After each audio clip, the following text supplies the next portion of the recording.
ओम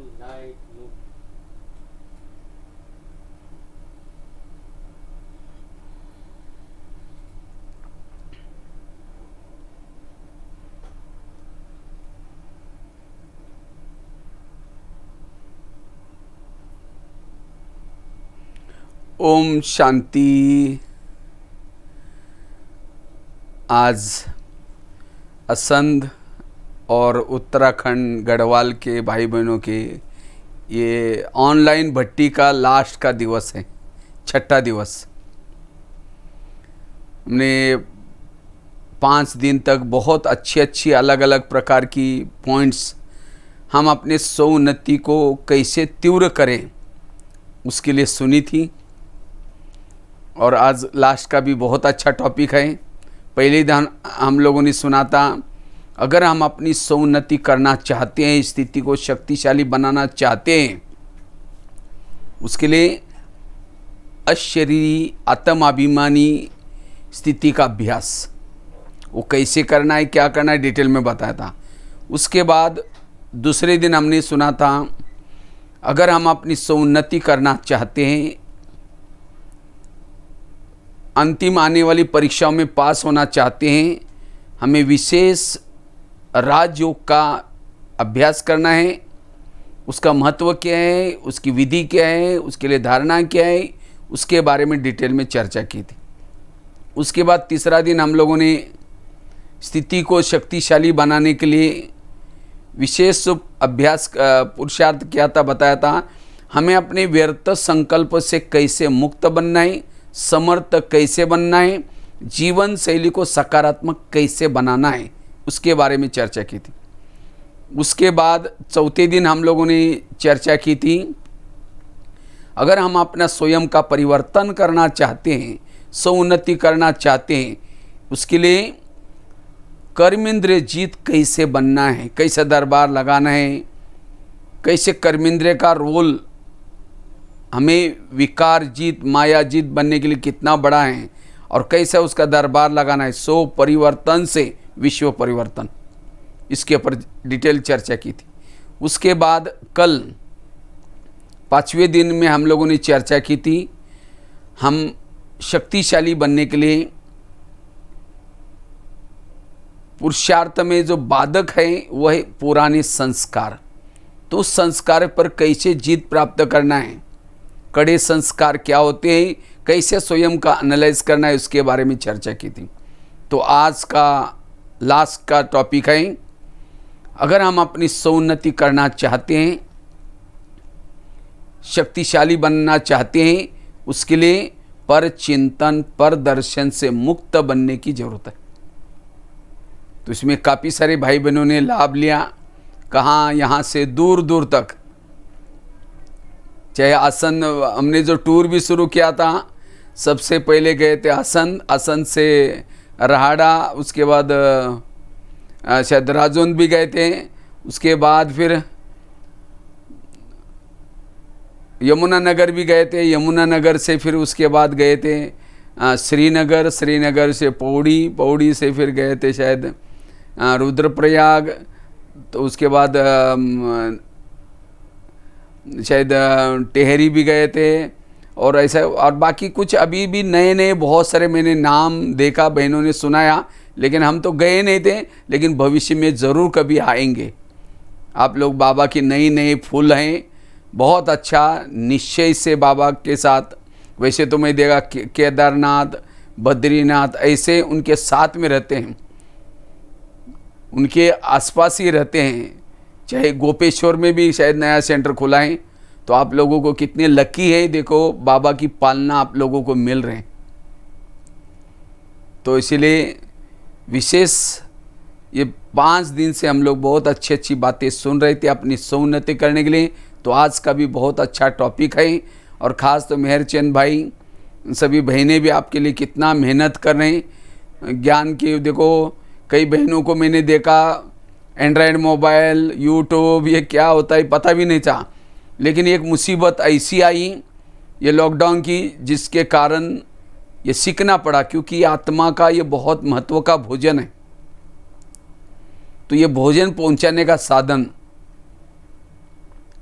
तो इसीलिए आप लोगों ने सुना। अब इसको भट्टी तो आज पूरी नहीं हुई, लेकिन आज से जो सुनी हुई बातें हैं उसको हमें क्या करना है, रोज़ अपनी दिनचर्या में लाना है, तब इसका फ़ायदा है। सुनने से केवल फ़ायदा नहीं, उसको प्रैक्टिकल में करना है, तब आप अपनी स्थिति को शक्तिशाली बना सकेंगे, निर्विघ्न बना सकेंगे। तो आज के टॉपिक के ऊपर हम लोग आते हैं। स्थिति को शक्तिशाली बनाने के लिए, पावरफुल बनाने के लिए पर चिंतन से, पर दर्शन से मुक्त बनना जरूरी है। वैसे तो आप लोग नहीं करते होंगे, फिर भी कभी कभी हमारे पुरुषार्थ में परचिंतन कभी आता है। ये परचिंतन हमारे सौन्नति का बहुत बड़ा रोड़ा है, रुकावटें हैं। इसलिए हमें इससे बचना है और सोचिंतन करना है। जितना सोचिंतन करेंगे हमारी उन्नति होती रहेगी, चढ़ती कला की ओर जाएंगे, क्योंकि संगम युग है, सौन्नति का युग है। 84 जन्मों की सीढ़ी नीचे उतरे, 5000 साल लगे। अब वो सीढ़ी को ऊपर चढ़ना है, केवल हमें एक जन्म मिला हुआ है।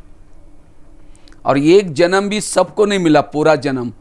किसी को 10 साल, किसी को 5 साल, किसी को 40, किसी को 2 साल से भी, कोई 1-1 साल से भी है। थोड़ा सा योग लगाया, हम सीढ़ी ऊपर चढ़ गए। थोड़ा सा सेवा की, सीढ़ी ऊपर चढ़ गए। ज्ञान योग किया, सीढ़ी ऊपर चढ़ गए। लेकिन थोड़ा सा परिचिंतन किया, निगेटिव सोचा, सीढ़ी नीचे उतरे। अगर यही करते रहेंगे, थोड़ा सा योग लगाया, सीढ़ी ऊपर चढ़े, फिर थोड़ा परिचिंतन किया, नीचे उतरे, नीचे ऊपर करते रहेंगे, संगम का समय पूरा हो जाएगा और बीच में लटक जाएंगे। त्रेता में आएंगे या फिर बीच में लटक। इसलिए अब मुझे परचिंतन नहीं करना, अब चढ़ना ही चढ़ना है। ऐसा कोई काम नहीं करना जिससे मेरी सीढ़ी नीचे उतरे। इसलिए परचिंतन से बचना है। परचिंतन करने से वायुमंडल खराब हो जाता है। जिसका परचिंतन करेंगे उसके लिए भावनाएं खराब हो जाती हैं, वृत्ति निगेटिव बन जाती है, दृष्टिकोण निगेटिव बन जाता है। इसलिए हमें इससे बचने की जरूरत है। जब हम परचिंतन, जिसका भी परचिंतन करेंगे, उसके लिए नफरत आएगी, घृणा आएगी, वैर आएगा, विरोध होगा। एक व्यक्ति के प्रति भी अगर हमारे मन में निगेटिविटी है, हमारे दिल में बाबा कैसे बैठेगा।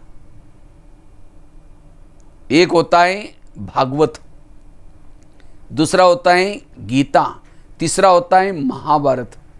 3 अपोजिट है। जब भागवत चल रहा था उस समय कृष्ण ने कोई गोपिकों को ज्ञान नहीं सुनाया, स्नेह और प्यार दिया। जब कृष्ण बड़ा होता है, जिसके लिए जन्म लिया था, अवतार लिया था, वो कार्य करने के लिए कुरुक्षेत्र में चला जाता है और कुरुक्षेत्र में जाकर के अर्जुन को गहरी ज्ञान की बातें सुनाता है। 18 दिन तक वो क्वेश्चन करता है, ये कैसे हो सकता है, ये मेरे भाई है, ये कैसे हो सकता है। लास्ट में अपना स्वरूप दिखाता, मैं कौन तुमको बोल रहा हूं। और तब जाकर के अर्जुन को निश्चय हुआ और उसके चरण छू करके कहता है प्रभु प्रभु प्रभु करके, फिर युद्ध में तैयार होता है। उसके बाद शुरू हो जाता है महाभारत।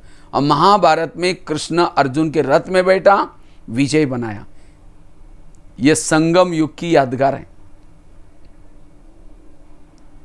जब ब्रह्मा बाबा साकार में थे, दादियों को कोई गहरी ज्ञान की बातें नहीं सुनाई थी, स्नेह और प्यार की पालना दी। खैर उसके अंदर हम लोग थे नहीं, बहुत गिने चुने थे। उसके बाद ब्रह्मा बाबा अव्यक्त हो गए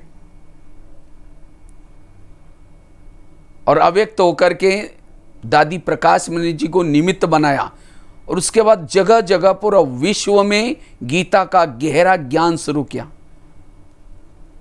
काफी वर्षों तक गीता का ज्ञान, और उसके अंदर कई अभी भी क्वेश्चन करते, ये कैसे हो सकता है, हाँ ये कैसे हो सकता है, हम गृहस्थ में रहते ये कैसे छोड़े। यहाँ कहने वाला कौन है? कोई बहने नहीं कह रहे, स्वयं परमात्मा कह रहा है। इसलिए क्वेश्चन करना नहीं, अभी हमें जो प्रभु कहता हाँ जी करके उसके शरण में आना है। ये कैसे संबंधी को बोले, लोग क्या कहेंगे, लोग क्या करेंगे, हमें बाबा क्या कहता वो देखना है। कृष्ण अर्जुन को कहता है, हे अर्जुन, जब चारों तरफ से विनाश के बादल, काले बादल छाए हैं और तुम्हें यहां से भागने की सोच रहे हैं, स्वर्ग से गिर जाओगे। तो इसी तरह अभी भी चारों तरफ से देख रहे हैं हम क्या क्या हो रहा है। इसीलिए अब मुझे निश्चय बुद्धि बनना है और जितना भी दिन मिले सफल बनाना है। और तब जब निश्चय बुद्धि बनेंगे, बाबा हमारे दिल में बैठेगा। कब? जब दिल साफ होगा। अगर एक व्यक्ति के प्रति भी निगेटिविटी है, बाबा दिल में नहीं बैठेगा। इसलिए अब मुझे परचिंतन करके अपने दिल को खराब नहीं करना है। नहीं तो किसी का सामने से व्यवहार कुछ अलग होता है और पीछे से व्यवहार अलग होता है। कोई बहन या भाई सामने नहीं आए, दो चार जन मिलकर उसकी बुराई करेंगे, वो ऐसी है, वो ऐसी है, और अचानक आई क्या कहेंगे, ओम शांति, अभी हम आपको याद कर रहे थे, मुख में राम बगल में छुरी। इसलिए पर चिंतन नहीं। कई कहते हम करते नहीं, कोई आकर के सुनाता है तो क्या करें, क्यों सुनाता? हम कहते अच्छा और क्या हुआ, अच्छा और क्या हुआ। जब सिर हिलाएंगे तो सुनाने वाले को इंटरेस्ट आएगा। इसीलिए कोई भी किसी की निगेटिव बातें सुनाता है, हमें उसको सुनना नहीं है, सिर हिलाना नहीं है। अगर आपके घर में कोई कचरा लाकर डालेगा तो आप क्या कहेंगे, आपका बहुत बहुत धन्यवाद, रोज आया करो और जहां पूजा होती है वहां डाला करो, ऐसे बोलेंगे? उसको तो भगाएंगे। लेकिन यहां कोई व्यर्थ बातें सुनाता है, कचरा डालता है, हम क्या करते हैं, अच्छा और क्या हुआ। वो उठ के भी जा रहे, कहेंगे बैठो ना, चाय पानी पी के जाओ ना, बताओ ना और क्या हुआ। एक दिन अगर किसी को चाय पानी पिलाएंगे और ऐसी बातें सुनेंगे,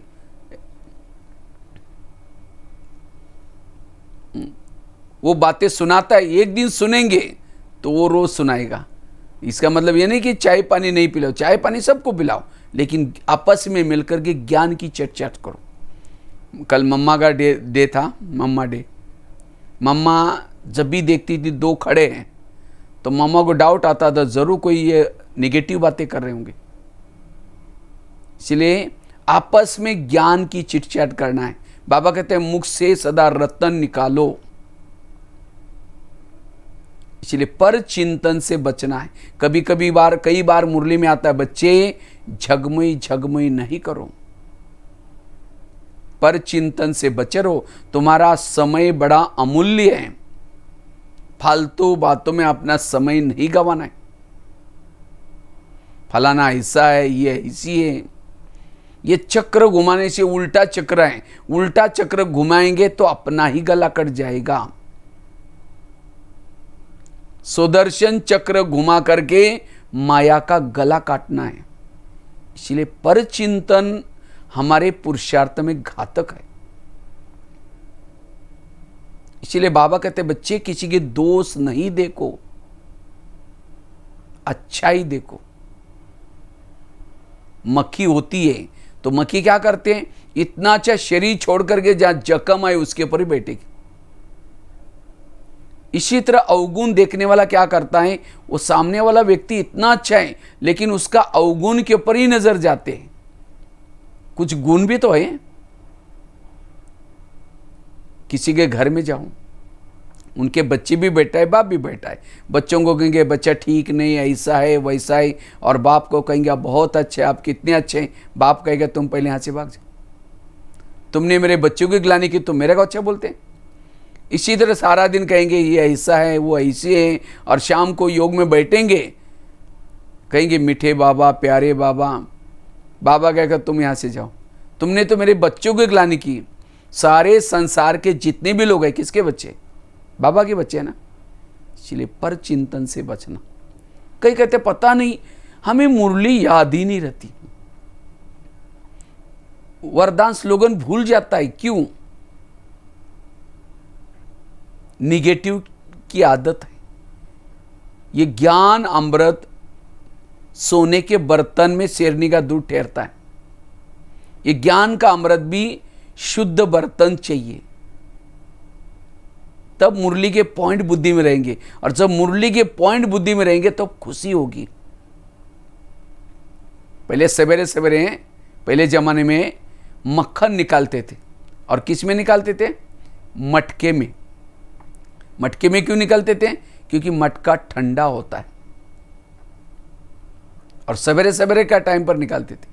इसी तरह दिमाग में हमारा एक मटका है, जितना वो ठंडा रहेगा, शीतल रहेगा, इतना इसके अंदर मनन चिंतन करके मक्खन निकाल सकते हैं। लेकिन आजकल सबके मटके, दिमाग रूपी मटके गर्म है, निगेटिविटी भरी है। मक्खन के बजाय जहर भरा हुआ, ये ऐसा है, ये ऐसा है, हर एक के हम दोष ही देखते रहते। दोष वाला चश्मा निकालना है, क्योंकि जब दोष देखेंगे अंदर से वाइब्रेशंस निगेटिव फैलते हैं, और निगेटिव वाइब्रेशन से वायुमंडल खराब होता है। वृत्ति से वायुमंडल बनता है। हमारी वृत्ति सामने वालों को तुरंत पहुंच जाती है, भले ऊपर से वो नमस्ते कर रहा है लेकिन अंदर कुछ गड़बड़ी वाला है। साफ स्वच्छ वृत्ति रखनी है। सामने वाला कैसा भी है, हमें स्वच्छ बनना है। जैसा एसएमएस आप भेजेंगे वो भी वही एसएमएस भेजता है। इसलिए पर चिंतन से बचना है। एक होता है हंस, दूसरा होता है कौवा। सरस्वती मां हंस के ऊपर बैठी। हंस अर्थात अंदर बाहर स्वच्छ, गुण रूपी मोती चुगने वाला। होली हंस बनना है। इसलिए बाबा ने हमारा ड्रेस भी सफेद दिया है। सफेद ड्रेस अर्थात अंदर बाहर स्वच्छ। इसलिए बाबा को दिल में बिठाने के लिए दिल स्वच्छ चाहिए। इसलिए पर चिंतन से बचना है।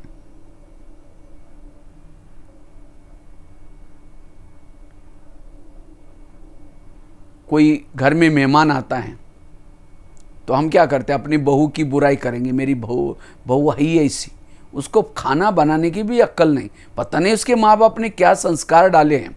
अगर ऐसी बातें किसी को सुनाते हैं तो बेचारी बहू तो दूर से सुन रही होंगी, तो उसको कैसे लगेगा? अरे मैं इतना काम करती तो भी मेरी ग्लानि करते हैं।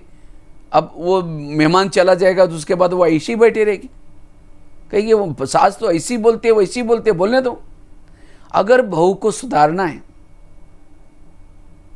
तो उसकी महिमा करो।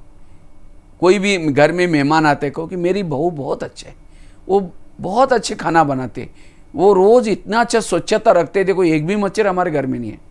महिमा करने से सामने वाले व्यक्ति को उमंग आता है, सुधार लाएंगे। बाबा का मुरली का पहला महावाक्य होता है, जब मुरली शुरू होते ही पहला महावाक्य क्या होता है? मीठे बच्चे।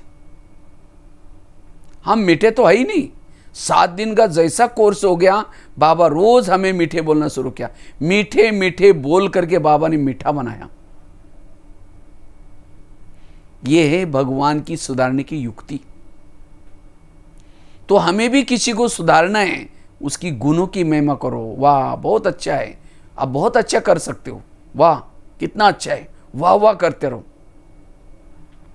अब कोई धूप से सेवा करके आया, अब उसको कह दिया क्या तुमको अक्ल ही नहीं है, ऐसी सेवा करते। अब उसको लगेगा बेचारा मैं अपना टाइम निकाल करके गया, धूप में गया, मेरे को ऐसा बोला, दोबारा उसको बोल दे तो कोई बहाना बना देगा, मैं नहीं कर सकता, मेरे उमंग सा देना। इसलिए पॉजिटिव बनना, पर चिंतन से बचना। दोष देखने से संबंधों में दरार आती है, संगठनों में दरार आती है। एक जगह पर एक सत्संग चलता था, बहुत अच्छा। अचानक वो सत्संग तो बहुत अच्छा संगठन बना था, लेकिन अचानक पता हो क्या हो गया, वो एक दूसरे का कोई मानता नहीं, एक संगठन टूट गया। अब उसका जो मुखिया था उसको लगता अब क्या करें, संगठन इतना अच्छा था, ये क्या हो गया। तो एक व्यक्ति था, वो जानकारी रखता था कि भाई कुछ देखता था, उसके बारे में कुछ राय सलाह देता था। तो मुखिया क्या करता, उनके पास चला गया। सभी आश्रम वालों को पता चला कि ये पूछने के लिए गए। तो पूछ करके जब उनके पास गए, उन्होंने कहा कि आपके संगठन में एक ऐसा व्यक्ति है, पूरा आश्रम को बहुत अच्छा बना सकता है। तो वो मुखिया कहता है कौन है, कौन, क्या नाम है उसका। कहता है वो तो आप ही खुद ही देख लेना, मैं नहीं बताऊंगा। फिर वो मुखिया शाम को वापिस आया, तो सब आश्रम वाले पूछा है कि क्या बात है, उन्होंने क्या राय दी थी। तो उन्होंने कहा कि उन्होंने ऐसा बताया कि अपने आश्रम में कोई ऐसा व्यक्ति है जो दोबारा आश्रम को अच्छा बना सकता है। तो सब एक स्वर में बोलते हैं कि कौन है, कौन, किसका नाम बताया। कहा कि नहीं नहीं, वो तो आप लोग खुद ही ढूंढो। तो हर एक के विचार बदलने लगे। हाँ यही हो सकता है, ये रोज सवेरे 4 बजे उठता है। कोई कहता हाँ यही हो सकता है, ये दोपहर सोता भी नहीं, कितनी सेवा करता है। कोई कहता है यही हो सकता है, ये कितनी मेहनत करता है। तो हर एक का देखने का दृष्टिकोण बदल गया और फिर से दोबारा वो संगठन अच्छा हो गया। तो कहने का मतलब, हर इंसान होने के नाते भगवान ने उसके अंदर विशेषता भरी है। हमें विशेषता की तरफ नजर जाए, किसी के भी दोष के तरफ नजर ना जाए, क्योंकि संसार एक नाटक है। नाटक को हर एक को स्क्रिप्ट मिला है। इस नाटक में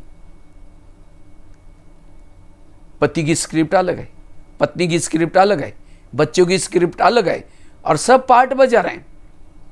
कई माता कहती मेरा पति सुनता ही नहीं है। भाई तुम्हारी सुनेगा या उसके बाद जो स्क्रिप्ट लिखत में है उसकी सुनेगा। अगर पति ने झगड़ा भी किया, गाली भी दी, तो क्या कहो, वाह आपने तो बहुत अच्छा आज डायलॉग बजाए, बड़ा मजा आ गए। इसलिए पर चिंतन नहीं, और खास तो माता ही ज्यादा करते, भाई लोग भी करते हैं, लेकिन माता ही ज्यादा पर चिंतन करते हैं, क्योंकि माताओं में सहन शक्ति ज्यादा है, कम है? ज्यादा। मजबूरी का नाम महात्मा गांधी। माताएं सहन तो बहुत करती हैं, लेकिन जो बातें सहन की वो अपने तक नहीं रखेगी। जब पति ने कुछ बोला, सास ने कुछ बोला, थप्पड़ तो नहीं मारेगी, उस समय तो चुप रहेगी। लेकिन जैसा पति घर से बाहर गया, सास गई, बस पड़ोसनी के पास जाकर के पानी भरने के बहाने जाएंगी, माचिस लेने के लिए बहाने के जाएगी, और कहेगी आज पति ने बड़ा घमासान किया। वो कहते हैं हाँ मेरा भी ऐसा ही करता है, लेकिन मैं धमकाती हूँ, छोड़ती नहीं हूँ। वो अपने पति की सुना रहे, या अपने पति की सुना रहे। पर चिंतन किया, फिर सारा दिन वही विचार चले। फिर शाम को जब पति घर में आया, पानी मांगा, ले तेरे को हाथ नहीं है, धमकाता रहता है। बस खाना बनाएंगे, गुस्से से बनाएंगे। पर चिंतन किए, नफरत आएगी, करना आएगी, और पूरा परिवार में अशांति हो गई। जैसा खाओगे अन्न वैसा बनता है मन। इसीलिए अब मुझे पर चिंतन से बचना है। कोई कैसा भी हो, हमें उसकी बातों को पेट में रखना है। देखा ना गणेश जी का पेट बहुत बड़ा है, और गणेश जी को कहते हैं विघ्नहर्ता। अगर मुझे विघ्नहर्ता बनना है तो कोई कुछ भी कहता उसको पेट में रख दो, इधर उधर नहीं सुनाओ, नेगेटिव को पॉजिटिव में चेंज करो। एक तो पेट बड़ा, और क्या दिखाते हैं गणेश जी को? हाथी के कान। कहते इतना बड़ा हाथी अगर चींटी भी गई मर जाता है, इसीलिए हाथी हमेशा कान हिलाता रहता है ताकि चींटी अंदर न जाए। तो हमें भी निर्विघ्न बनना है, अटेंशन रूपी कान हिलाते रहना है। अगर कोई भी निगेटिव बातें अंदर गई, ज्ञानी का अज्ञानी बन जाएंगे। लेकिन हम हिलाने के बजाय और क्या हुआ, और क्या हुआ, नजदीक जाकर के सुनेंगे।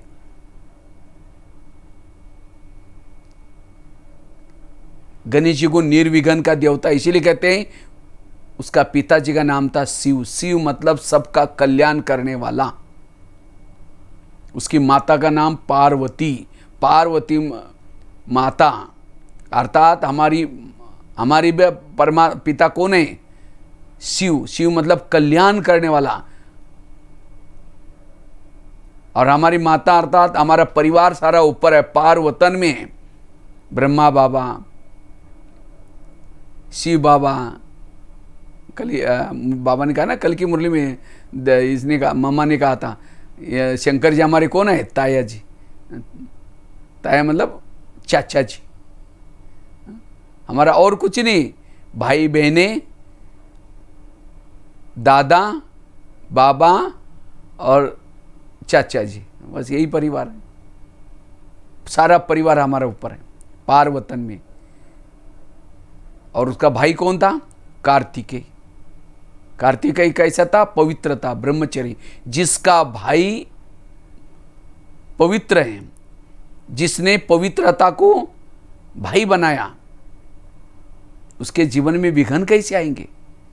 जिसका पिता कल्याणकारी हो, जिसका वतन पार्वतन में हो, जिसका भाई पवित्रता हो, उसके जीवन में रिद्धि और सिद्धि, पत्नी पीछे आएगी, उसके जीवन में सफलता पीछे आएगी। इसलिए गणेश जी का एक एक अंग हमें व्यर्थों से बचने की प्रेरणा देता है, और जो व्यर्थों से बचे वही निर्विघ्न है। उसकी आंखें छोटी छोटी दिखाते। वैसे तो हाथी इतना बड़ा आंखें बड़ी चाहिए, लेकिन हाथी की आंखों में एक विशेषता होती है, छोटी चीज बड़ी दिखती है। इसी तरह हमें भी छोटी छोटी संकल्प भी गलत आया तो भी बड़ा समझ करके परिवर्तन करना।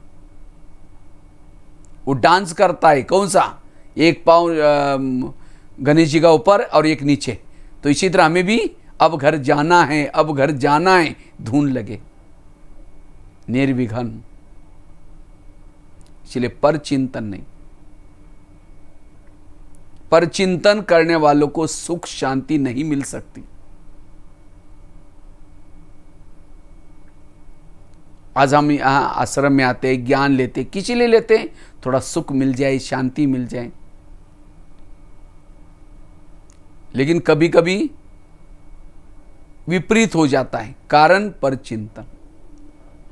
एक शिष्य भगवान के पास गया तो भगवान को कहता है, भगवान मैं जीवन में आगे बढ़ना चाहता हूं, अपनी स्वोन्नति करना चाहता हूं। भगवान ने कहा ठीक है, इसके लिए मैं तुम्हें वरदान देता हूं, साथ में 2 थैले देता हूं। भगवान ने कहा एक थैला तुम पीठ के पीछे रखना और दूसरा थैला आगे रखना। और कहा कि जो पीठ के पीछे थैला है, उस थैले के अंदर तुम्हारे आस पास पड़ोस में जो भी लोग हैं, उन सब की बुराई की चिटके बनाकर डालिए। उस थैले को बांध करके पीछे रखना, ना देखना ना किसी को सुनाना। और आगे वाला जो थैला है, उस थैले के अंदर तुम्हारे खुद के दोष है। तुम जिद्दी हो, किसी की नहीं मानते हो, गुस्सा करते हो, तुम्हारे जो भी दोष है आगे वाले थैले में। लेकिन भगवान ने कहा जो पीछे वाला थैला है, दूसरे के दोष वाला, उसको पीछे रखना, ना खोलना ना किसी को बताना। और अपनी बुराई के थैले को खुला रखना, बार बार क्या करना, उसको निकालना और देखना मेरे अंदर क्या क्या बुराई है, उसको परिवर्तन करना। बस तुम इतना करो, तुम्हें सुख शांति सब मिलेगी। जाओ। वो थैले लेके चला गया, लेकिन अचानक क्या करता है, वो थैले को रास्ते में बदल दिया।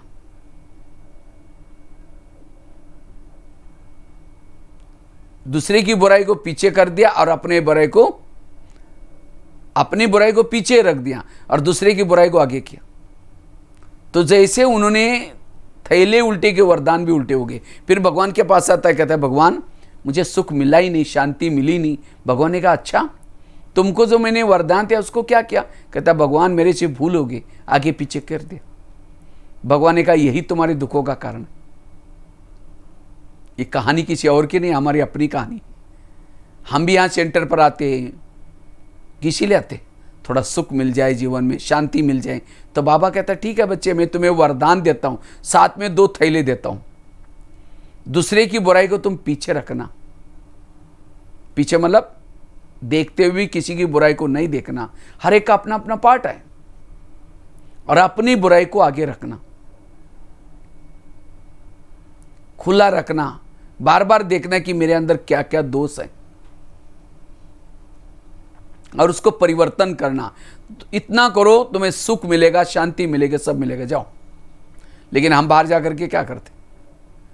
थैलों को चेंज कर लेते कभी कभी। मैं ठीक हूं उसके कारण ऐसा होता है, मैं ठीक हूं उसके कारण ऐसा होता है। और जब ऐसे दूसरे का निगेटिव देखते हैं तो हमारा जो योग लगना चाहिए, जो शक्ति मिलनी चाहिए, वो नहीं मिलती। इसलिए आज से हमें थैले का ध्यान रखना है। कभी भी किसी के दोष नहीं देखनी है, पर चिंतन से बचना है। तो जितना पर चिंतन से बचे रहेंगे, उतना हम सुख और शांति की अनुभूति कर सकेंगे। तो वास्तव में हमारे स्व उन्नति में जो बाधक है वो है पर चिंतन।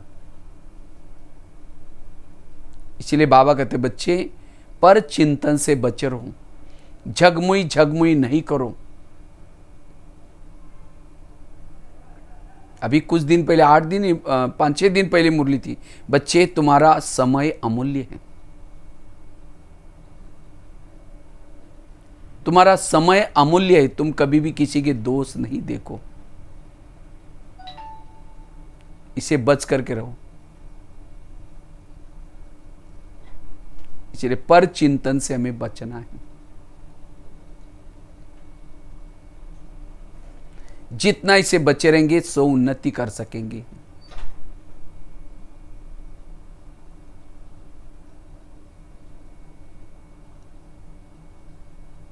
क्योंकि एक म्यान में 2 तलवार नहीं रह सकती, एक म्यान में एक ही तलवार रह सकती है।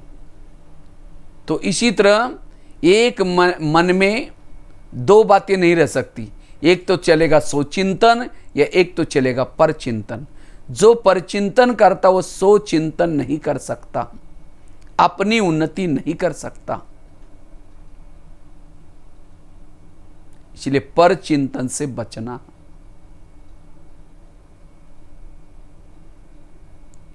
जो मुरली का चिंतन करता है, ज्ञान का चिंतन करता है, उन्नति होती है। पर चिंतन करने से अमूल्य समय वेस्ट हो जाता है, व्यर्थ चला जाता है।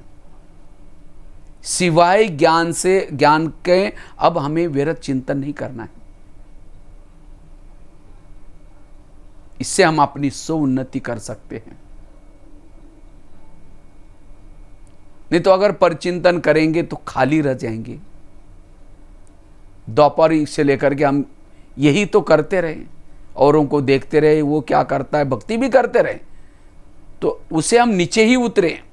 इसलिए अब हमें ये समय मिला हुआ है 84 जन्म की कमाई करने का। इसलिए अब ये पर चिंतन से बचना है।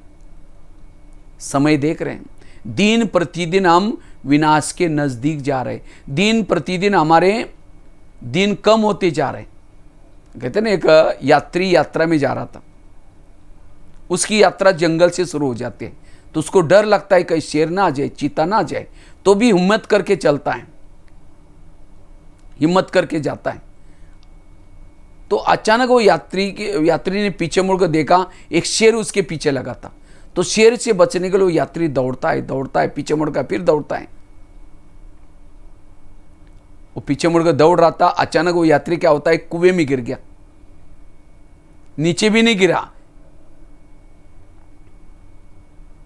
एक बेल पत्तियां, पुराना कुआं था, उसमें बेल पत्तियां फैली थी, उसके अंदर वो फंस गया, गिर गया। तो उसको जान में जाना या अच्छाई में गिरने से शेर से बच गया, क्योंकि शेर उसको पकड़ने वाला ही था।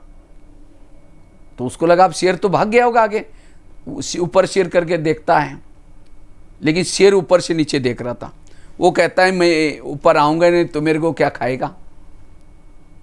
इतने में उसको लगता है देखता हूं कुएं में कितना पानी है। पानी देखने के लिए शेर नीचे क्या, उसके पैर के नीचे एक बहुत बड़ा अजगर मुंह फैला करके, उसको लगा मेरे लिए कोई शिकार आई, उसके तरफ जा रहा था।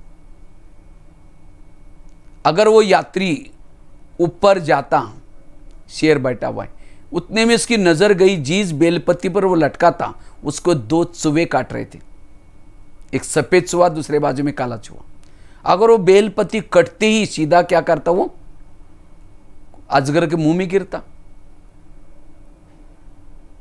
ऊपर जाता, शेर बैठा है, बैठा रहता तो भी नीचे गिरता, नीचे जाता तो भी, माना उसके चारों तरफ से मौत थी। वो कोई भी हालत में जिंदा नहीं रह सकता था। उसका फर्ज क्या था, जितने भी उसके श्वास रहे वो भगवान को याद करके सफल बनाए। लेकिन उसके बजाय वो यात्री क्या करता है,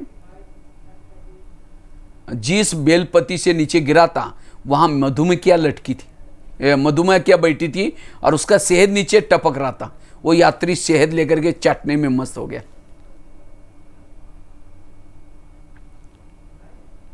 ये कहानी किसी और की नहीं, हमारी अपनी कहानी है।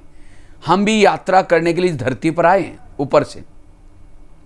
यात्रा करते करते हमारी यात्रा सत्युग, त्रेता में, द्वापर में भी और कलयुग में भी शुरू में अच्छी रही। जीवन की यात्रा अच्छी रही, लेकिन द्वापर के बाद, कलयुग के अब अंत में सभी के पीछे विनाश रूपी शेर लगा हुआ है और इससे कोई भी यात्री बचने वाला नहीं है। चाहे कोई चंद्रमा पर जाए, चाहे कोई समुद्र के नीचे छिप करके बैठे हैं। बाबा कहता है मैं कालों का काल, महाकाल सभी को लेके जाने के लिए आया हूं, क्योंकि युग परिवर्तन का समय है। गीता में वचन दिया था, जब जब धर्म की ग्लानि होगी तब मैं आऊंगा और सभी को लेके जाऊंगा। तो अब हमारे सबके श्वास गिनती के हैं। ऊपर से बॉम्ब्स, शेर बैठा हुआ है, ज्वालामुखी अर्थात अनेक ज्वालामुखी फटेगी, शेर के शेर अंदर जाएंगे, अजगर। और जिस धरती पर हम लटके हैं उसको 2 चूहा काट रहे हैं। मतलब सफेद चूहा अर्थात दिन, रात है काला चूहा। दिन पता ही नहीं चलता, दिन कितना कब बीत गया, दिन प्रतिदिन हम नजदीक है। इसलिए अब हमें नहीं तो वो यात्री क्या कर रहे हैं, यात्री शेर चाटने में लगा हुआ है।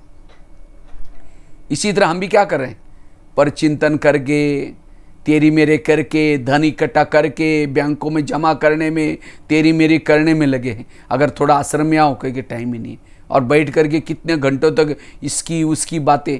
इसीलिए अब मुझे पर चिंतन नहीं करना है, हर पल सफल बनाना है। एक थोड़ा भी समय गया तो कितना समय गया। इसलिए तपस्या में बाधक है परचिंतन। परचिंतन करने वालों की बुद्धि का ताला लग जाता है। जैसे कोई फैक्ट्री से धुआं निकलता है तो गवर्नमेंट उसको पॉल्यूशन हो जाएगा इसलिए बंद करती है। इसी तरह द्वापर से लेकर के हमने भगवान को बहुत रिक्वेस्ट किया भक्ति मार्ग, हे भगवान मेरे बुद्धि का ताला खोलो, ये करो, लेकिन नहीं खुला। तो बाबा ने अभी ताला हमारा खोला, बहुत मुश्किल से खोला है।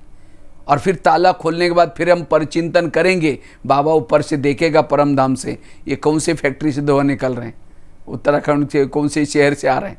तो बाबा उसके बुद्धि का ताला बंद है। इसलिए अब मुझे सोचिंतन ही करना है, मुझे परचिंतन नहीं करना है।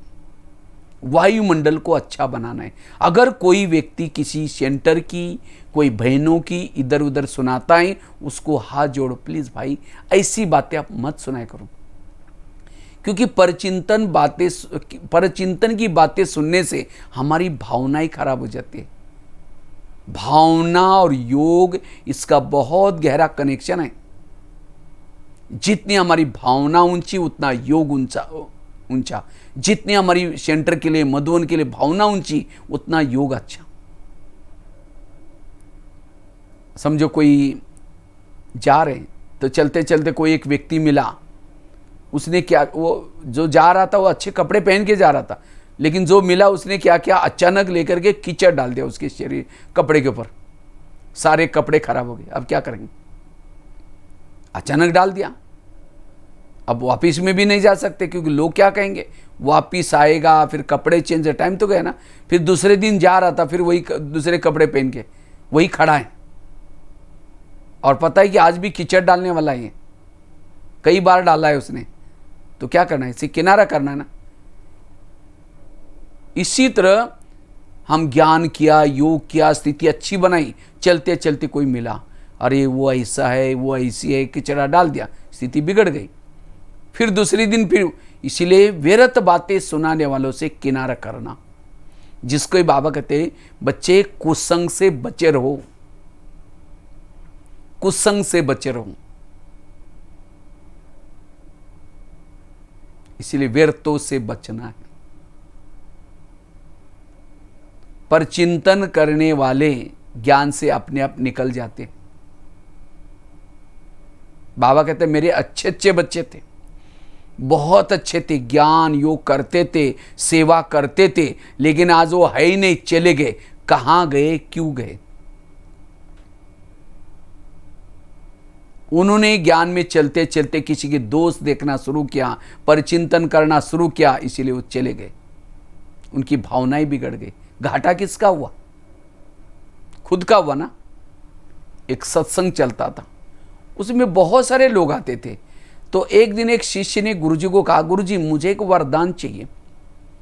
तो गुरुजी ने कहा क्या वरदान चाहिए? कहते हैं मेरे बारे में सबके दिल में क्या चलता है मैं जानना चाहता हूं।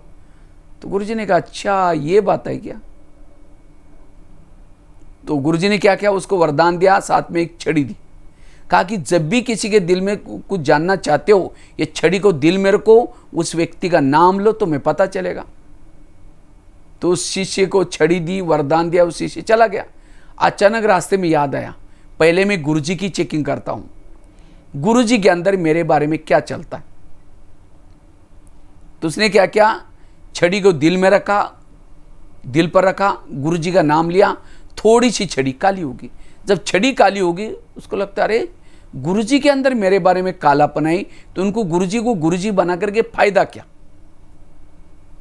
आश्रम में आना बंद किया। 1 दिन हो गया, 2 दिन हो गया, महीना हुआ, गुरुजी को लगा इतना अच्छा शिष्य था, सबसे पहले बैठता था, इतनी अच्छी सेवा करता था, इसको क्या हुआ? तो गुरुजी उसके घर में गए, कहते क्या जी आजकल आप आश्रम में नहीं आते? नहीं जी, थोड़ा मेरा दुकान खोलना पड़ता है, मेरी तबीयत खराब है, मेरे थोड़ा घर में मेहमान आते, कुछ ना कुछ बोलने लगा। गुरुजी ने कहा आप 6 साल से आते थे, आंधी आए, तूफान आए, कुछ भी हो जाए, आप हमेशा आते आते, अभी क्या हुआ? नहीं जी गुरुजी, नहीं जरूर कुछ बात है। कहा कि गुरुजी आपके अंदर मेरे बारे में कालापन है, जो छड़ी दिया था ना उसे मैंने देख लिया। गुरुजी कहते अच्छा ये बात है क्या? लेकिन गुरुजी ने कहा तुमने देखा कि तुम्हारे अंदर औरों के बारे में कितना कालापन है? कहा कि नहीं देखा। देखो, शिष्य ने छड़ी को दिल में रखा, अपना नाम लिया, पूरी छड़ी काली हो गई। गुरु की स्वयं की तो थोड़ी थी, लेकिन उस शिष्य की पूरी काली, थोड़ी सी सफेद, अपनी काली देकर के सिर झुकाया। गुरुजी ने समझाया मेरी भी छड़ी पूरी काली थी, लेकिन मैंने तपस्या करते करते करते अभी इतनी बचे, वो तो मैं कर ही रहा हूं, लेकिन तुम मेरे को देख करके आश्रम में नहीं आओगे, जो तुम्हारी सफेद बन रही वो भी काली हो जाएगी। तब वो शिष्य हाथ जोड़ता कहते गुरुजी आज तो मेरी अपनी आंखें खोल दी, मैं कितना बुरा काम करने जा रहा था। गुरुजी ने कहा कोई बात नहीं, आज से कभी भी बड़ों की कमजोरी मत देखना। दोबारा उस शिष्य आश्रम में आता है। ये कहानी हमारी है, हम भी क्या करते, सेंटर पर आते हैं, आते आते बहनों के नज़दीक आएंगे, सेंटर के नज़दीक आएंगे, शुरू में आएंगे, योग अच्छा बहुत अच्छा चलता है, लेकिन जैसे नज़दीक आएंगे, सेवा में नज़दीक आएंगे, कहेंगे यहाँ जो पैसे देते ना उसको ही ज़्यादा आगे करते, वो बहन जी ऐसे, वो भाई जी ऐसा, कुछ ना कुछ दोष देखेंगे। खुद तो देखेंगे, औरों को भी सुनाएंगे, भावना खराब हो जाएगी। जो यज्ञ के लिए करते वो नहीं करेंगे, कहीं तो छोड़ भी देते, अच्छा नहीं आएंगे तो घाटा किसका है। आज जिनकी बुराई देख रहे, कमियां देख रहे, वो ज्ञान योग कर रहे हैं, दूसरों की सेवा कर रहे, वो तो निकल जाएंगे, लेकिन हम नहीं आएंगे तो हमारा ही घाटा। इसीलिए बाबा कहते बच्चे, बड़ों की कमजोरियां नहीं देखो, औरों की कमियां नहीं देखो, अगर देखना है तो उसकी सफेद छड़ी कितना है वो देखो, अन्यथा घाटा हो जाएगा। बाबा कहते हैं मैं किसी से रूठ करके पढ़ाई भी नहीं छोड़ो, तो पर चिंतन से बच करके रहना, औरों के दोष नहीं देखना। पर चिंतन के कारण आज हमारे योग में प्रॉब्लम आता है, कर्म योगी नहीं बन सकेंगे, पर चिंतन वाला कर्म योगी नहीं बन सकता। आपस में संबंधों में कड़वाहट आती है, बाबा पढ़ाता है तो भी इतना सुख शांति का अनुभव नहीं होगा। इसीलिए आज से हमें ऐसा दृढ़ संकल्प करना है, हमें पर चिंतन कभी भी नहीं करना है। बाबा कहते हैं जीते जी मर जाओ। आप लोग मरे जिंदे, कोई मुर्दा मरा हुआ है उसको गाली दे तो क्या बोलेगा, ए क्या बात है मैं सुन रहा हूँ, उसकी महिमा करे, अरे तुम तो बहुत अच्छे हो, तुम कितने अच्छे हो, हाँ खुश होता है, मुस्कुराता है। वो उसको गाली भी दो, कुछ भी करो तो भी कोई समान रहता है, इसको कहेंगे मरा हुआ। मान अपमान निंदा स्तुति में भी समान कब रहेंगे, जब आत्माभिमानी अशरीरी रहेंगे। अशरीरी बनने वाला मतलब मरा हुआ। नहीं तो कोई वेरत सुना रहा है, परचिंतन सुना रहा है, शीर हिल रहा है, अच्छा और क्या हुआ, वो जिंदा है।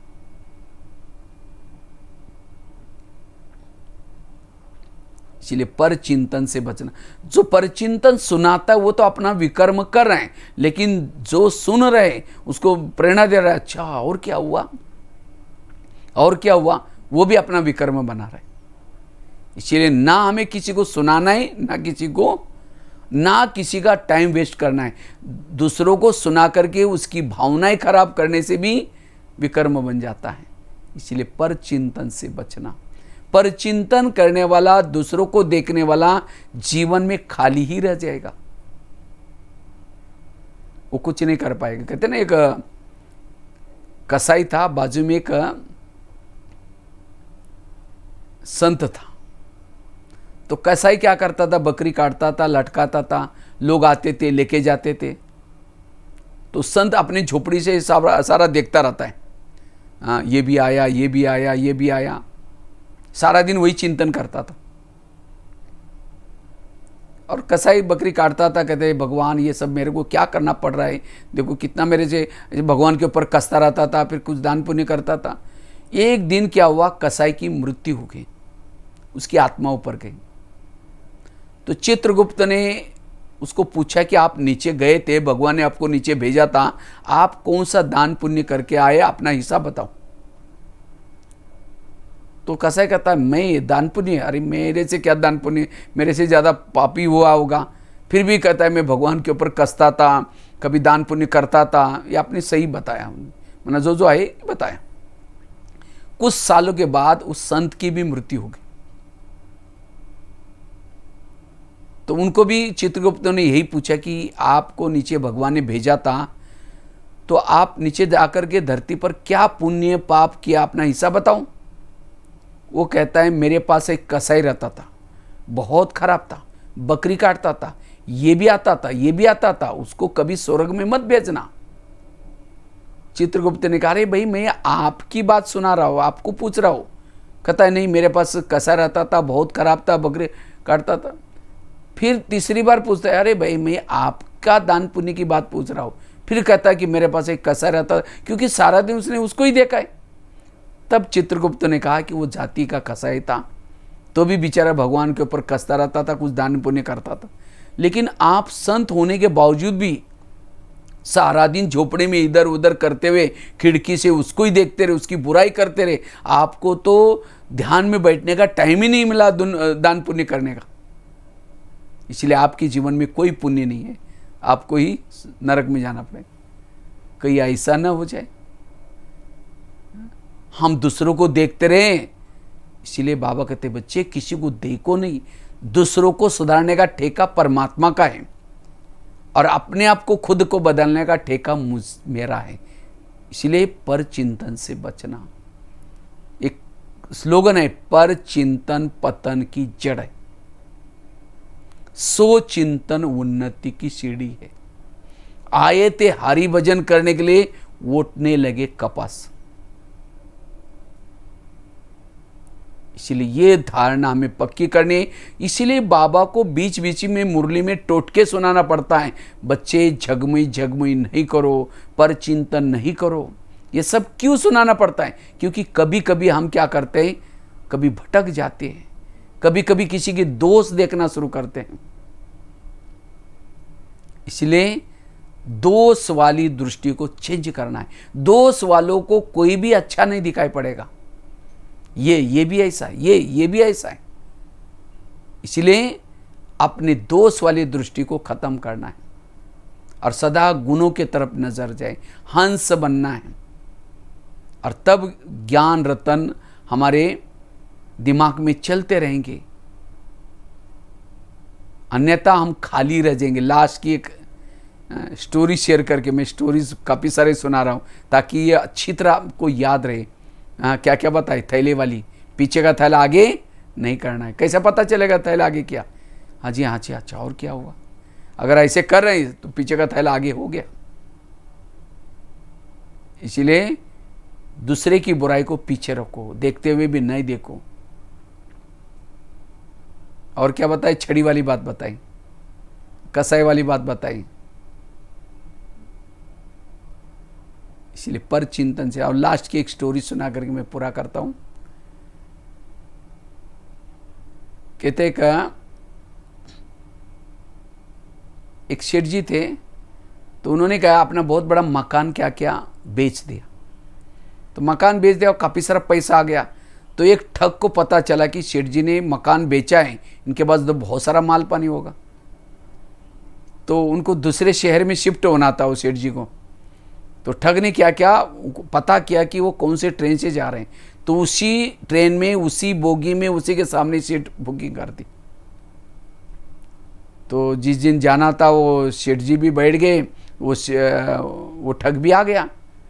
तो इधर उधर देखने लगा। सेठ जी को थोड़ा डाउट आता है, ये थोड़ा कोई चंचल व्यक्ति लग रहा है। उसके थोड़ा चाल चलन से पता चला।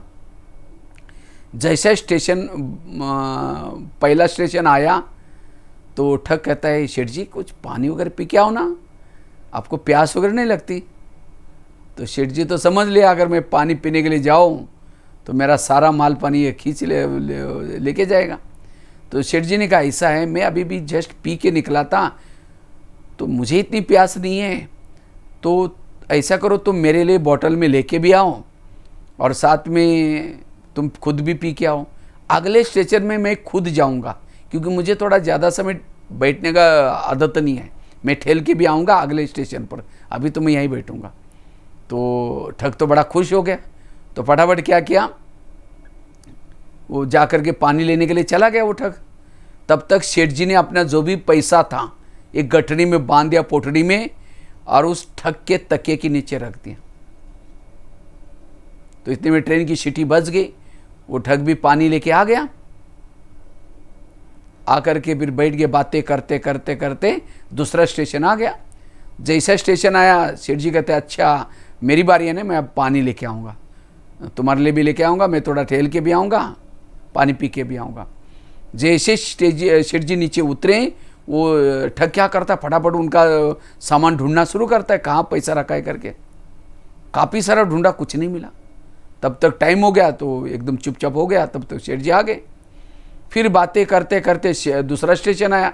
फिर सेठ जी ने कहा ऐसा है, मेरे को क्या ज़्यादा समय बैठना नहीं होता, मैं चक्कर लगा के आता हूँ। फिर चला गया। 4 स्टेशन पर सेठ जी नीचे उतरते थे, टहल के आते थे, पानी लेके आते थे, और वो ठग क्या करता था, उनका सारा सामान ढूंढता था, मिला कुछ भी नहीं। आखिर लास्ट का स्टेशन आने वाला था। तो सेठ जी ने कहा कि भाई मैंने तो तेरे को बहुत पानी पिलाया, अब लास्ट का स्टेशन आया तो मेरे लिए लेके आऊँ। तो ठग क्या करता है, पानी लाने के लिए चला गया। तब तक शेठ जी ने अपनी गठरी उसके तके के नीचे उठाकर नीचे से ले ली, अपने बस रख दी। तो लास्ट का स्टेशन आने वाला था। तो ठग को राह ही नहीं गया। कहता सेठ जी आप इधर कहाँ जा रहे? कहता मैं तो थोड़ा वो शिफ्ट हो रहा हूँ, थोड़ा मकान बेचा। कहता ये मकान में काफ़ी पैसा आया होगा? हाँ। कहता बहुत सारा आया। कहता लेकिन कहाँ रखा है वो सब? कहता मुझे पता है तुम पूरी यात्रा में मेरी बैग ढूंढ रहे थे, लेकिन मुझे तो पहले तुम ठग आए, मैं तुम्हारे से भी महा ठग हूँ, मुझे चलन से पता चला था। ये सब मैंने पहले ही स्टेशन पर क्या क्या था लेकर के तुम्हारे तकिए के नीचे रखा था, और तुम मेरा ही सामान ढूंढोगे, अपने नीचे तो लेके होंगे नहीं, इसीलिए मैंने अभी ले लिया। ये मेरे पास ये है, देखो। तो कहने का मतलब वो खाली रह गया क्योंकि दूसरों को ही देखता रहा। इसी तरह आज सच्ची सुख, सच्ची शांति, सच्चा जीवन का जो खजाना है वो परमात्मा ने हमारे पास रखा है। आत्मचिंतन में परमात्मा ने, अगर जीवन में दूसरों को ही देखते रहेंगे, वो क्या करता है, वो क्या करता है, वो क्या हो रहा है, जीवन मन में खाली ही रह जाएंगे। इसलिए सो चिंतन जरूरी है, पर चिंतन से बचने की जरूरत है। इसीलिए कोई भी ऐसी बातें सुनाता है, इसे अपने आप को बचाना है, और जितना सोच चिंतन करेंगे हम आगे बढ़ते जाएंगे। तो आप लोग सभी हाथ आगे करेंगे, जैसे मैं कहूंगा वैसे बोलते रहेंगे। प्यारे बाबा, ये संगम युग चल रहा है, संगम युग के भी अंतिम दिन चल रहे। मैं किसी का भी परचिंतन नहीं करूंगा। कोई भी आकर के किसी की निगेटिव बातें सुनाता है, हाँ जी करके अपना टाइम वेस्ट नहीं करूंगा। सदा ज्ञान का चिंतन करूंगा, मनन चिंतन करूंगा, पर चिंतन रूपी राक्षस को खत्म करूंगा, पर चिंतन से मुक्त बनूंगा। Thank you. हाथ नीचे करना। तो सभी ने अभी प्रतिज्ञा की है, क्योंकि पर चिंतन एक छोटा सा जैसे चूहा है ना, हमारी कमाई लेके ज़्यादा पता भी नहीं चलता, पर चिंतन करने वाला खुश नहीं रह सकता। इसलिए ये हमारे पुरुषार्थ में ये रोड़ा है, संबंधों में बिगड़ने का कारण है, इसलिए इससे बचना। इसलिए बाबा को बीच बीच में कभी ऐसी धारणा की बातें सुनानी पड़ती हैं। बाबा ने एक मुरली में कहा था, जब बच्चे योग करते हैं, बच्चे ज्ञान का चिंतन करते हैं, तो मुझे ऊपर से नीचे से खुशबू आते हैं ऊपर, तो मैं देखता हूँ कौन सा बच्चा खुशबू फैला रहा है, तो मैं ऊपर डांस करता हूँ। और कई कई बच्चे आपस में बैठ करके एक दूसरे की बुराई करते हैं, वायुमंडल को खराब करते हैं, तो वो बदबू नीचे से आती है, मैं ऊपर से देखता हूँ कौन से बच्चे बदबू फैला रहे। तो बाबा ने कहा कि उस मुरली में कहा कि मुझे लगता है कि मैं जा करके उस बच्चे का मुंह बंद करूँ, ये तुम क्या ऐसे व्यर्थ वायुमंडल फैला रहे। इसलिए दृश्य याद रखना, मुझे वायुमंडल को अच्छा बनाना है।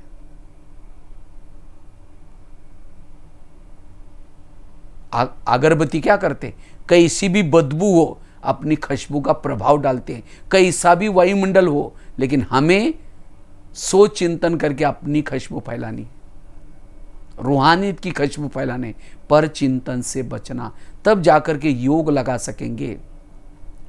पर चिंतन करने वाला योग में बैठेगा, सारा समय जो देखा है वही उसको बातें याद आएगी, योग में स्थिरता नहीं आएगी। अभी तो हमें कर्मातीत बनना है, कर्मेंद्रियचित बनना है, योग की अनुभूति करनी, इसलिए पर चिंतन से बचना।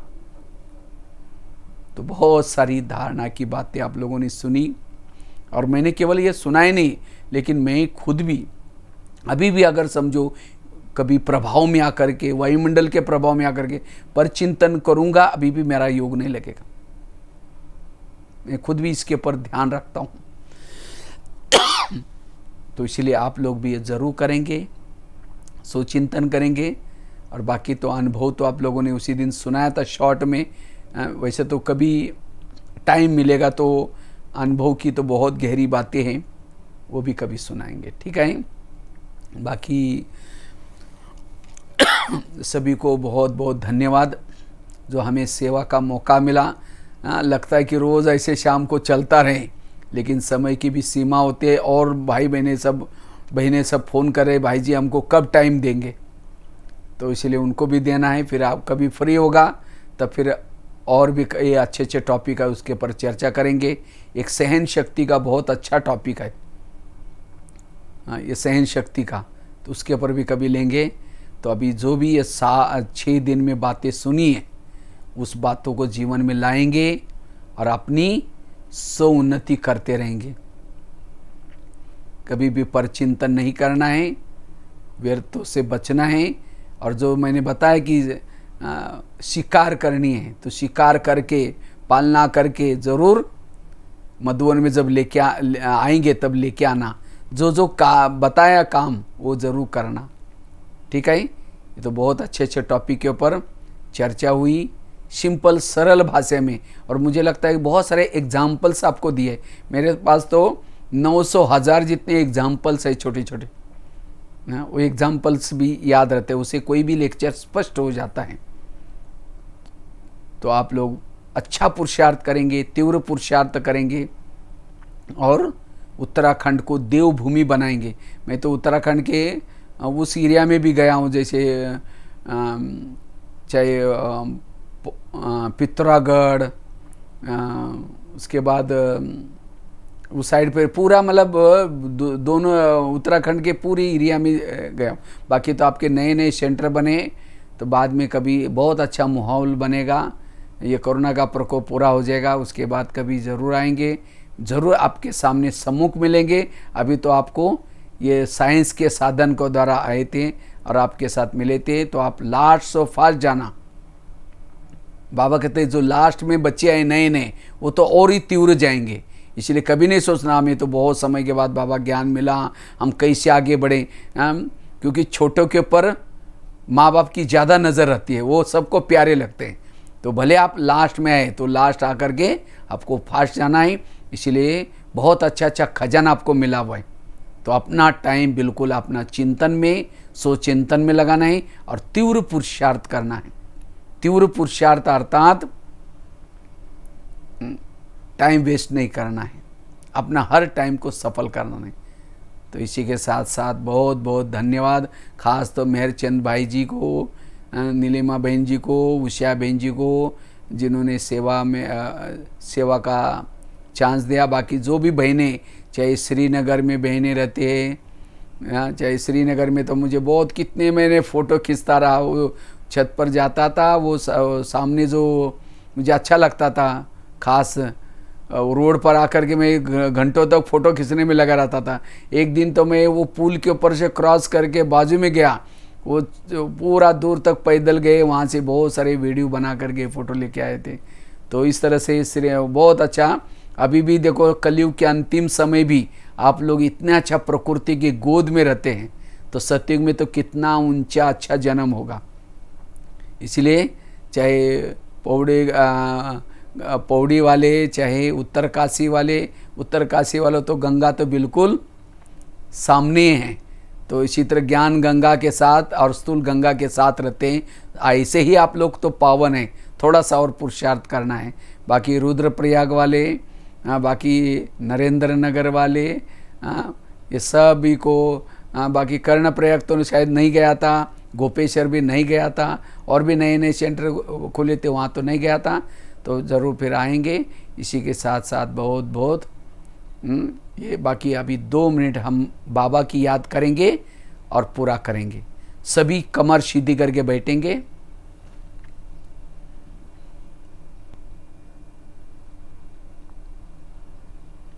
कमेंट्री के द्वारा योग करेंगे। एक विजन देता हूं, जैसे विजन लेंगे वैसे वैसे अभ्यास करेंगे। सभी अपने भ्रुकुटी आसन पर स्थित रहेंगे। मैं आत्मा भ्रुकुटी आसन पर स्थित हूं।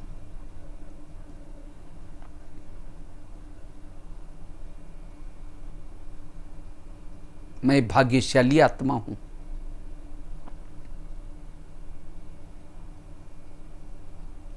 अविनाशी आत्मा हूं।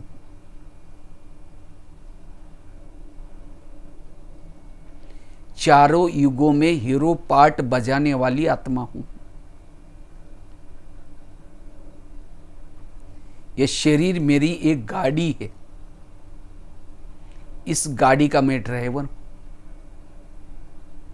शरीर मेरा एक मंदिर है। इस मंदिर के अंदर मैं बैठी हुई चैतन्य मूर्ति हूं। मैं तो भक्तों की इष्ट पूर्वज हूं।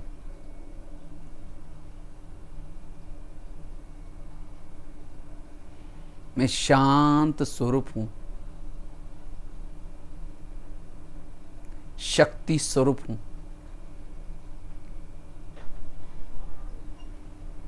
अब मैं आत्मा अपने अव्यक्त वतन में जा रही हूं बुद्धि के द्वारा।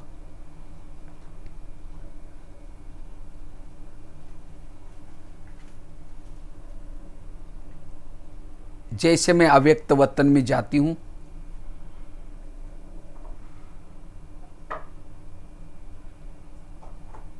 अव्यक्त वतन के वायुमंडल में स्वयं को शक्तिशाली बनाती हूं।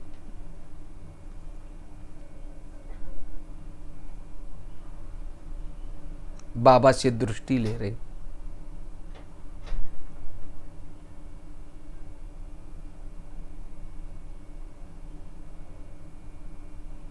नयन मुलाकर करके मैं आत्मा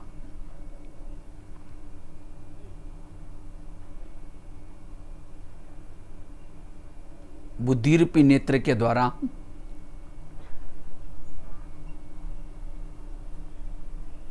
परम धाम में जाती हूं।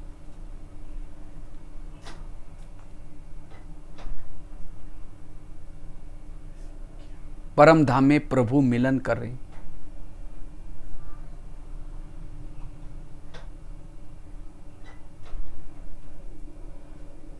बाबा से शक्तियां ग्रहण करें।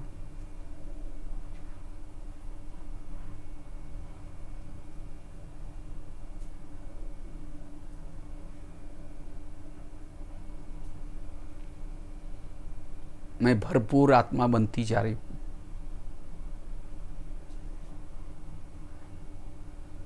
शक्तिशाली बनती जा रही हूं।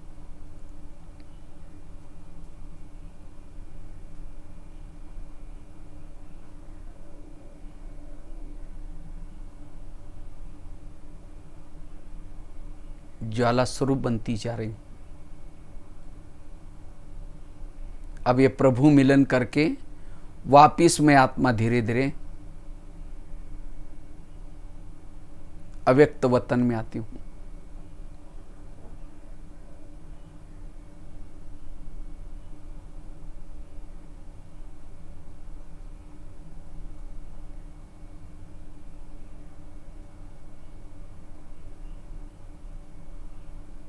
बाबा से नयन मुलाकात कर फिर वापिस अपने साकार दुनिया में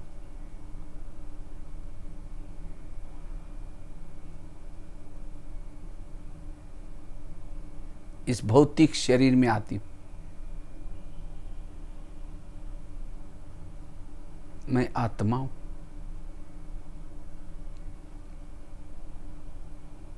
अशरीरी हूं।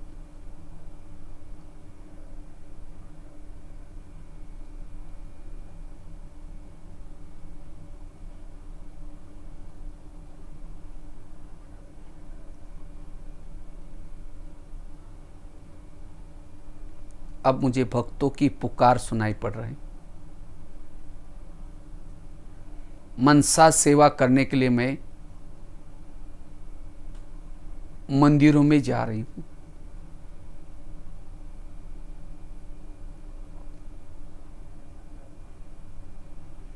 मूर्ति के पीछे के मूर्ति के पास खड़ी होकर के बाबा से प्राप्त हुई शक्तियां भक्तों को दे रही हूं।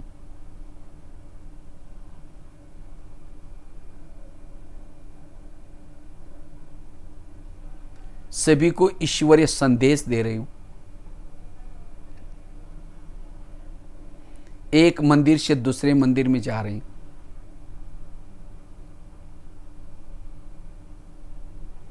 एक एक गांव के ऊपर जाकर के सकाश दे रही हूं।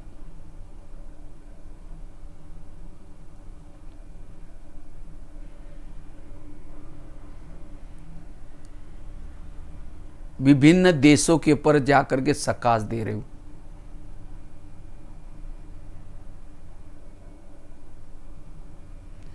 चारों ओर वाइब्रेशन फैला रही हूं।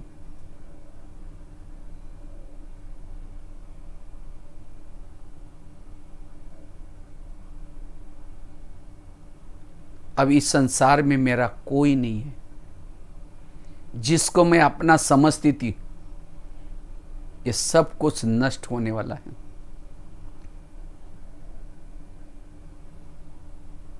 प्यारे बाबा, आपने मुझे क्या से क्या बनाया।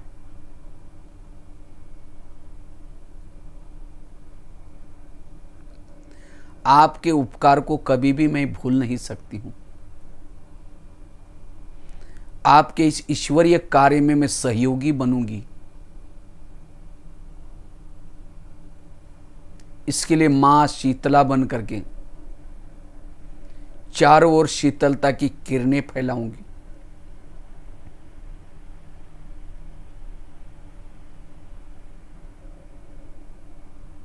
मां सरस्वती बन ज्ञान की वीणा जगह जगह पर सुनाऊंगी।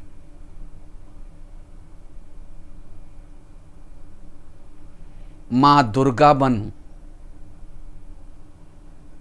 सभी के दुर्गुण हारूंगी।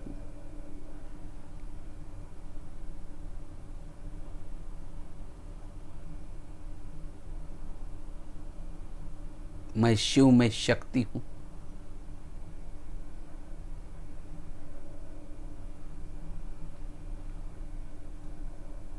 मेरे अंग अंग से शक्तियां निकलती जा रही। अब माया मेरा कुछ भी बिगाड़ नहीं सकती। मेरे पास ज्ञान के अनेक अस्त्र शस्त्र हैं।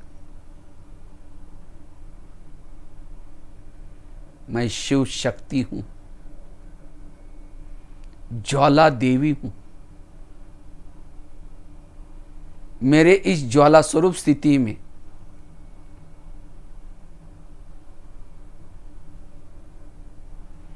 मेरे विकर्म विनाश होते जा रहे।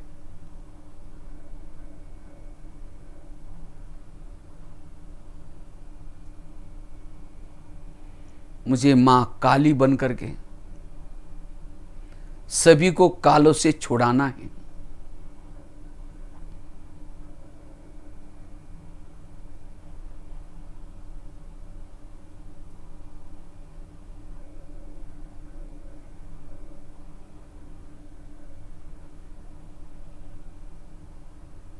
मां गायत्री बन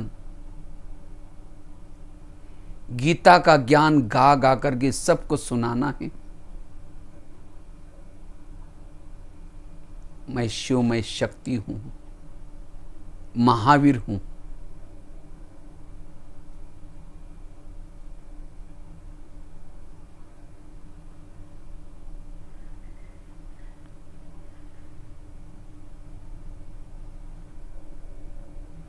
अब मैं अपने अस्त्र शस्त्रों को समेट करके अपने साधारण ब्राह्मण रूप में आती हूं। साधारण ब्राह्मण स्वरूप में।